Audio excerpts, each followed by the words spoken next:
Okay, well, we're very fortunate to have with us Armin Rau, who is an executive board member of SICAP, which is a company set up by one of the major shareholders is the big Swiss phone company, Swisscom. It's very much active in the world of mobile telecoms, and we've just been discussing in what's now being called the Internet of Things. Lovely, exciting phrase. Plenty of room for innovation. Armin, first of all, thank you for talking to us. Could you tell us a bit about SICAP and the innovation opportunities that you see in this world of the Internet of Things? Yeah, I mean, Cycap is a very small company. We are 200 people, and we've got the big advantage of not being, how can I say, a start-up-ish company. We are also backed by one of the major operators worldwide, which is Swisscom, and we benefit from their strategic investment and also from their technology know-how. Yeah. So that's one thing. In the Internet of Things, there is a huge possibility because we see that not only mobile phones are being used for many more uses or use cases than in the past. So it's not only a communication device, it is a device to exchange data, to use the mobile internet. It is a device to pay your bills, utility bills, to pay insurance bills, whatever you want.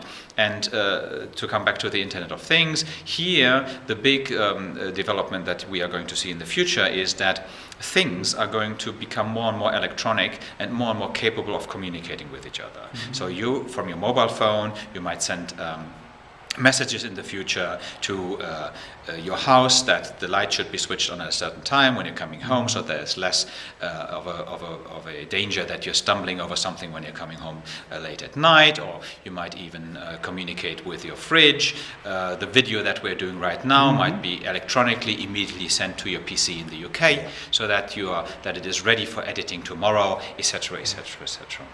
Wow, it's a really exciting world of opportunities, but clearly taking advantage of them doesn't come easily. I wonder if you could talk a little about some of the challenges you see in your experience with SICAP in taking advantage of these opportunities.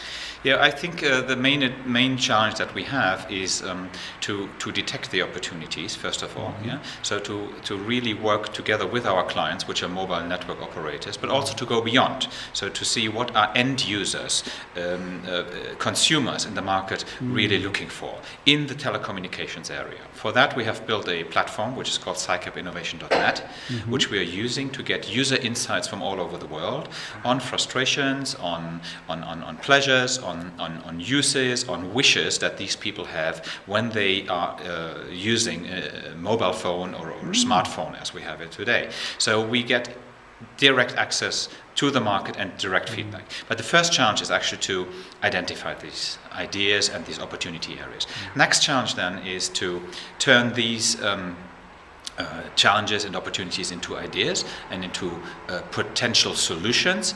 Here the challenge is first of all the screening, and to really get to the most promising ones, which is not only based on the classical business case method, but it's also based on prototyping, going back to the market, getting the feedback, and in an iterative way actually get to the innovations that you want. Once you've got that, the next big challenge for a small company like SICAP is time to market and investment. So we are not big, even though Swisscom is behind us, we can't invest many millions into R&D. We have to focus very well, and we have to be very clever in combining existing technologies into something new. So these are common challenges: finding these ideas, screening them well, choosing the right ones through a prototyping and iterative approach, keeping the investment levels quite low, and finally to reduce the time to market to a minimum. Yeah.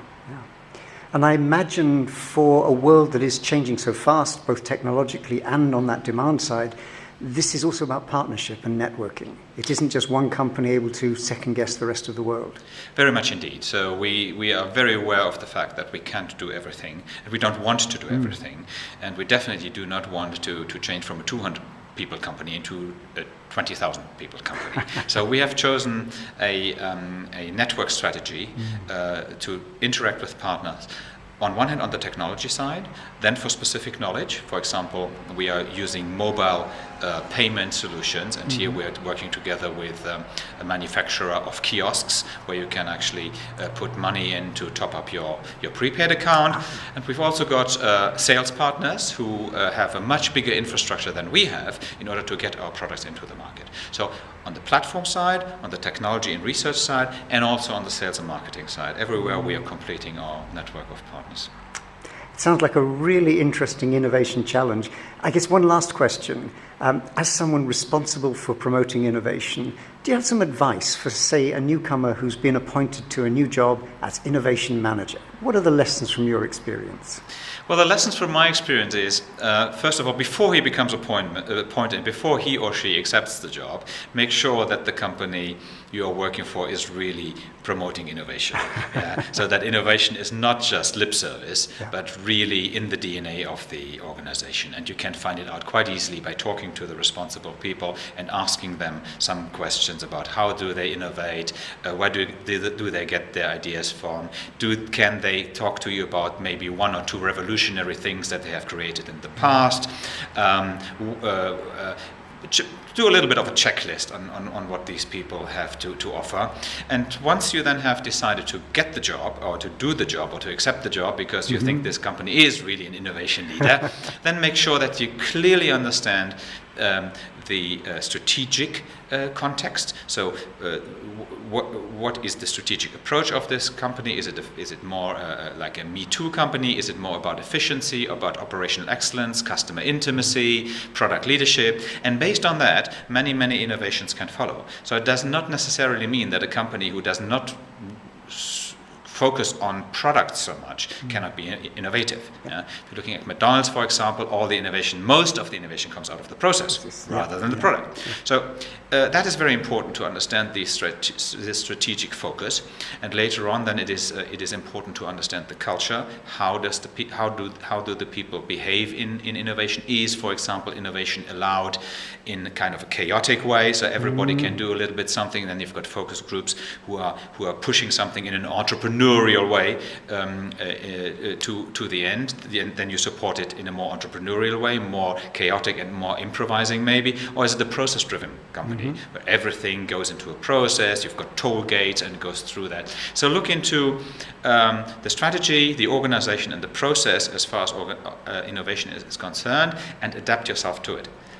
Because it's going to be difficult to revolutionize an approach of a well-established company in terms of innovation. Lovely. Thank you very much for sharing your insights. We hope we might be able to put the SICAP case up on the website as well, so that will be something else. But for now, thank you very much indeed. Thank you. Thanks.